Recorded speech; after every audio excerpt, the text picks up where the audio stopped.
আপনারা ভেবে দেখেছেন যে হরিনাম, প্রত্যেকটা হরিনাম সংকীর্তন মহোৎসবের পূর্বের দিবসে কোন কোন জায়গায় 7 দিনের ভাগবত থাকে, 3 দিনের থাকে, 2 দিনের থাকে, 1 দিনের থাকে। এই ভাগবত কথা, কৃষ্ণ কথা কেন করা হয়? মহোৎসবের পরেও তো দিতে পারতো, তাই না? পূর্বে কেন দেওয়া হয়? আজকে সেই বিষয়ে আমরা আলোচনা করব। আজকের যে আলোচনার বিষয় সেটি হলো কৃষ্ণ কথায় সমস্ত দোষ নিবারণ ও আত্ম উপলব্ধি। এটা হলো আজকের আলোচনার বিষয়। তো পূর্বের দিনে এই জন্য দেওয়া হয়, আমাদের মধ্যে বিভিন্ন রকমের দোষ, ত্রুটি, অলসতা এগুলো থাকে প্রত্যেকটা মানুষের মধ্যে। এটা হলো একটা ক্ষেত্র বা পাত্র বলতে পারি এই দেহটা। আগামীকাল এখানে কি নামামৃত বিতরণ করা হবে। তো আজকে কৃষ্ণ কথার মাধ্যমে আমরা আমাদের এই দেহ ক্ষেত্রটা বা পাত্রটাকে কি করব? মার্জন করব, পরিষ্কার করব। কালকে যেন এই পরিষ্কার পাত্রে, নির্মল পাত্রে যেন কি করতে পারি? নামামৃতটা ধারণ করতে পারি। হরি বল, জয় রাধে। অনন্ত জন্মের সুকৃতির বলে ভগবানের অশেষ কৃপায় প্রাপ্ত এই মানব দেহে বা মানব জীবনে পরম উন্নতির শিখরে পৌঁছানো একমাত্র পথ হলো কৃষ্ণ কথা, ভাগবত কথা, ভগবানের মুখ নিঃসৃত বাণী গীতা। কলির দুর্দশাগ্রস্ত দুঃখী মানব যারা মুক্ত হওয়ার বাসনা করে, যারা কেউ পিছনে কথা বলবেন না, যারা মুক্ত হওয়ার বাসনা করে তাদের জন্য পরীক্ষিত মহারাজ জিজ্ঞাসা করেছিলেন শ্রী সুখদেব গোস্বামী পাদের নিকটে। তিনি বলেছিলেন, আতহা পৃচ্ছামি সমসিদ্ধিং যোগিনাং পরমাং গুরুম পুরুষস্য যতি কার্যং ম্রিয়মানস্য সর্বদা। পরীক্ষিত মহারাজ বলছেন, আপনি পরম যোগী এবং ভক্তদের গুরু, তাই আমি আপনার নিকট প্রার্থনা করছি, আপনি সকলের এবং বিশেষ করে যে মানুষের মৃত্যু আসন্ন তার সিদ্ধি লাভের পন্থা প্রদর্শন করুন। বলছিলেন আপনি যোগী, যোগীদেরও যোগী, গুরুদেরও গুরু, তাই আপনার নিকট আমি এই প্রার্থনা করছি, আপনি কৃপা করে বলুন, দয়া করে বলুন, সিদ্ধি লাভের পন্থা কি এই কলির জীবে যাদের মৃত্যু আসন্ন। আমাদের মৃত্যু আসবে তো, সবার আসবে তো, আপনাদের আসবে না? সবার আসবে তো?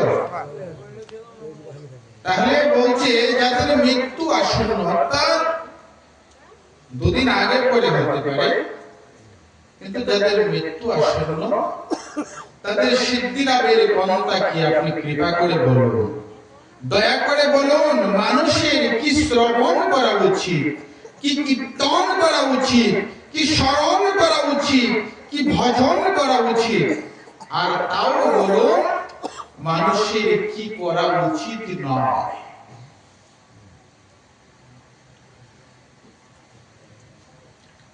সুখদেব গোস্বামী বলছেন যে রাজন, যারা বিষয়াসক্ত গৃহমেদী, তারা আত্মতত্ত্ব আলোচনায় উদাসীন,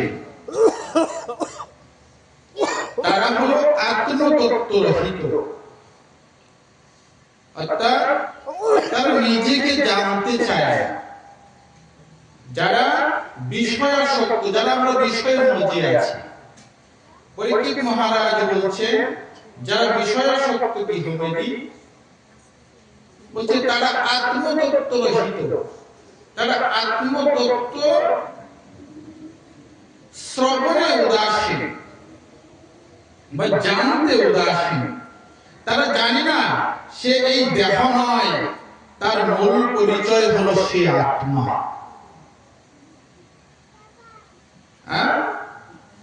তারা জানে না এই দেহটা আমি নই, এই দেহটা নশ্বর, সেটি একদিন থাকবে না, বিনাশ প্রাপ্ত হয়ে যাবে। কিন্তু আত্মা বিনাশী, আত্মার বিনাশ নেই, কারণ আত্মা হলো পরম আনন্দময় ভগবান পরমাত্মার অংশ। হরি বল।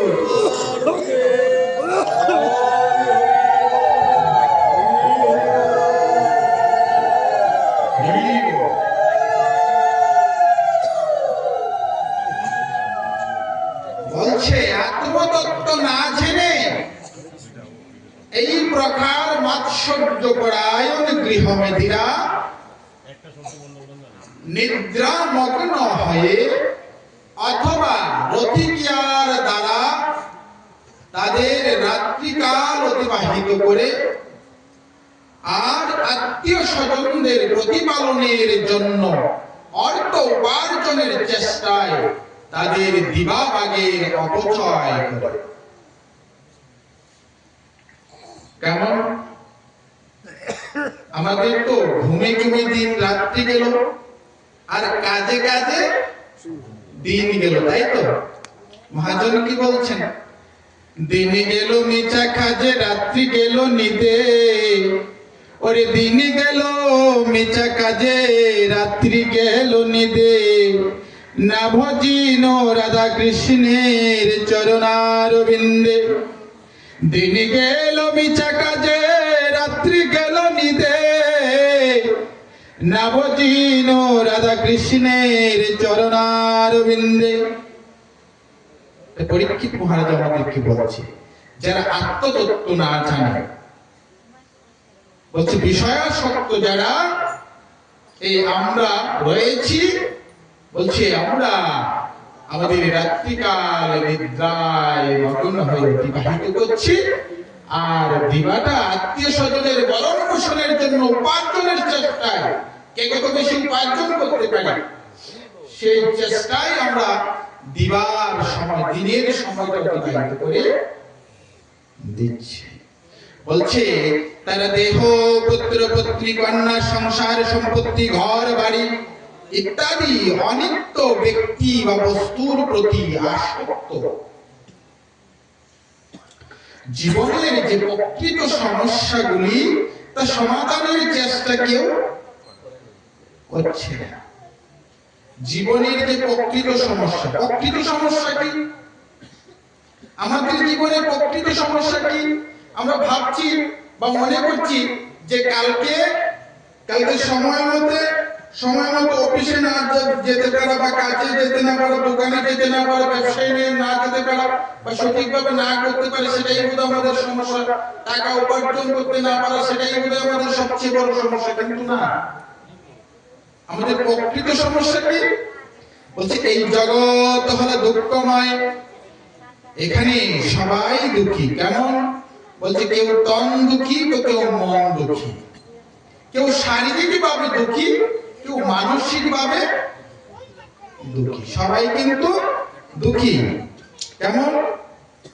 বলছে কারো টাকা পয়সার কোনো অভাব নেই, কিন্তু গৃহে শান্তি নেই।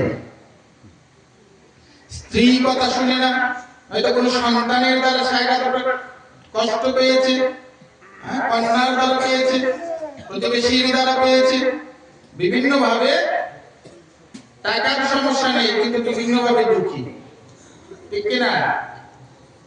আবার বলছে কেউ লক্ষ টাকার পালঙ্কে ঘুমা শুয়ে আছে, কিন্তু তার চোখে ঘুম নেই। কেন? শরীরে বিভিন্ন রকমের পীড়া, ঔষধ খেয়েও ঘুমাতে পারছে না, কারো কারো খাবারের কোনো অভাব নেই কিন্তু খেতে পারছে না। কেন? হয়তো ডাক্তার নিষেধ করেছে, নয়তো তার ভিতরে ঢুকছে না। আবার কারো পেটে খিদে আছে কিন্তু পর্যাপ্ত খাবারের ব্যবস্থা তার নেই। চোখে ঘুম আছে কিন্তু মাথার উপরে ছাউনি নেই। এরকম অনেকে আছে না?